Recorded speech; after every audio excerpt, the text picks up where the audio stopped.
Everyone, কেমন আছেন সবাই?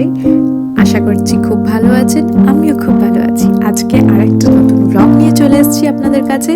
আর আমার নতুন ব্লগ মানেই নতুন রেসিপি, সেটা তো আপনারা সবাই জানেন। হয় নতুন রেসিপি, না হয় কোনো বেকিং আইটেম। যাই হোক, আজকে কিন্তু নতুন একটা রেসিপি। তবে নতুন কি পুরনো সেটা আমি ঠিক বলতে পারবো না, কারণ এটা অনেক ফেমাস একটা রেসিপি। আর সেটা হচ্ছে সরসো দা শাক। এতগুলো শাক দেখে এতক্ষণ ধরে আপনারা নিশ্চয়ই ভাবনা চিন্তা করতে লেগেছিলেন কি বানাবো না বানাবো। তো বলেই ফেললাম, আজকে হবে সরসো দা শাক আর মাক্কে কি রুটি। আর এটা কিন্তু একটা টিপিক্যাল পাঞ্জাবি ডিশ, যেটা শীতকালে হামেশাই বেনে থাকে সব রকম পাঞ্জাবি হাউস হোল্ডে। আমার ফ্যামিলির মেম্বার্স, মানে আমার মায়ের দিকের ফ্যামিলি অনেক দিনের জন্য পাঞ্জাবে ছিল।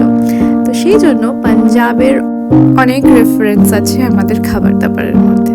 তো যাই হোক, এবার আসা যাক রেসিপিতে। এখানে আমি সব রকমের শাকগুলো খুব ভালো করে ধুয়ে নিয়েছিলাম প্রথমে, তারপরে চপ করে নিয়েছিলাম। এবার শাকের মধ্যে কি কি শাক ছিল সেটা আমি ডেসক্রিপশন বক্সে উল্লেখ করে দেবো, ওখানে আপনারা দেখে নিতে পারেন কি কি আর কতটা পরিমাণে ছিল সেটাও।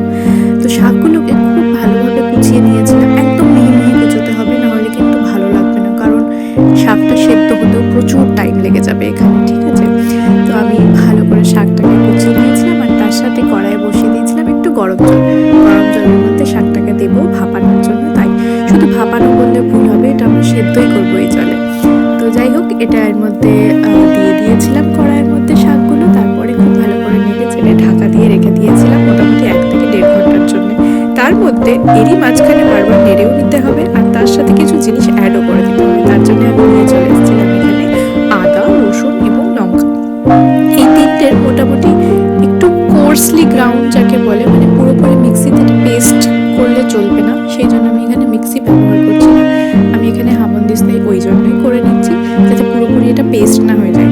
আমরা আদা, রসুন এবং লঙ্কা যে ছেঁচা হয়, ওই ছেঁচা জিনিসটাই এখানে ব্যবহার করবো। তো এগুলো খুব রাফলি চপ করে নিলাম প্রথমে।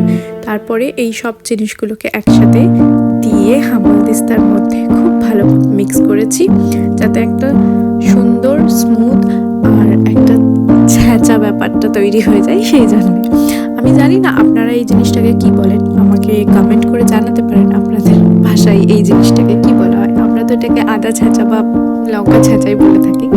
তো যাই হোক, এই জিনিসটা আমার খুব ভালোভাবে হয়ে গেছিলো একসাথে সবগুলো করা।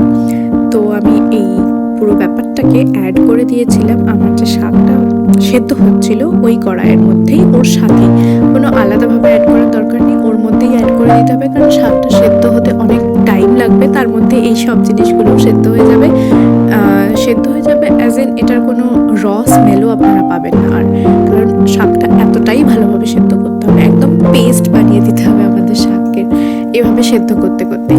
তো যাই হোক, এই যে অ্যাড করে দিয়েছি আমার এই পুরো আদা ছেঁচা, লঙ্কা ছেঁচা এবং রসুন ছেঁচাটা, আর খুব ভালোভাবে মিশিয়ে আবার এটাকে ঢাকা দিয়ে রেখে দেবো বেশ অনেকক্ষণের জন্য। তারই মাঝখানে আমি এই শাকে দেওয়ার জন্য যে তরকাটা লাগবে সেটা তৈরি করে নিচ্ছি। এখানে অনেকটা পরিমাণ রসুন আর অনেকটা পরিমাণে পেঁয়াজ, সবগুলো আমি ডেসক্রিপশনে মেনশন করে দেবো কতটা কি কি দিতে হবে সেটা। আর এগুলো খুব ভালোভাবে মিহি করে কুচিয়ে নিতে হবে। মিহি করে না কুচলে কিন্তু টেস্টটা একটু ডিফারেন্ট হবে, সেই জন্যই বলছি মিহি করে কুচিয়ে নেবেন। আর এই যে আমাদের শাক এবার খুব ভালোভাবে সেদ্ধ হয়ে গেছে, এবারে শাকটাকে আমরা খুব ভালো করে পিষে নেব এই জিনিসটা দিয়ে। আপনারা এটাকে কি বলেন আমি ঠিক জানি না, আমি এটা দিয়ে আলু সানি, তো এটাকে আমি আলু সানার বলেই ব্যবহার করে থাকি।